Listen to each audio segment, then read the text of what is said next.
but let's talk about growth. So, how do you, as a manager, keep your employees growing in their position? And what is your role versus their role?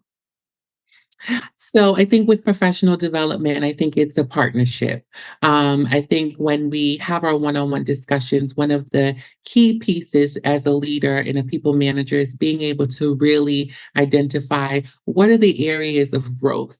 Where do people want to grow? And oftentimes, Julia, I have people that say, I just want to stay in my role. And I think it's being able to support individuals and how do they still grow within their role, and versus those that want to grow into people management or into senior level roles or other departments. So I think that's the part as a people manager I own. I'm able to say, from those meetings, take note. What are those things? So when things are happening in the organization or externally, I'm able to identify those and bring those back in support. I think from the employee's perspective, they own being ready to talk about that. So when there's created spaces, being prepared to say, this is what's important to me, these are some of my growth plans, and being Mhm. able to support in that manner.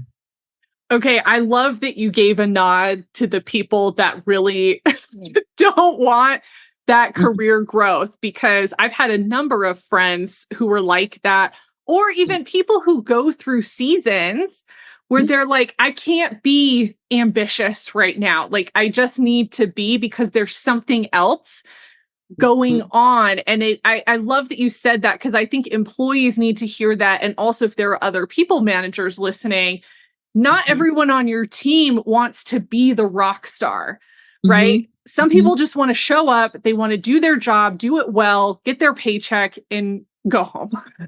So true. So true. And it's being able to support that, right? And I think as people managers, you have to know your people, and you have to leverage, right? So to your point, maybe that individual is really good at their job and you leverage them as a internal lead, right? I think everyone's a leader within a team in their own right, in their own way. And so as a people manager, helping to develop that and say, you know what, maybe as we onboard new people, you're going to be an onboarding champion or a peer mentor, or if you don't want to do that, maybe you help me behind the scenes, in how we develop in growing our teams and team meetings and different initiatives. So I think it's being able to work jointly. It's a joint effort and a joint partnership. I don't think any employee should just expect the organization or their people manager to just do it on their own. They have to come to the table prepared.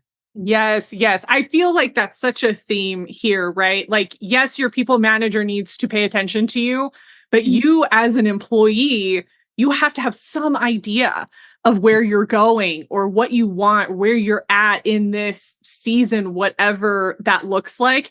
And you have to articulate that. If you just sit back, nobody's gonna know. It's a relationship.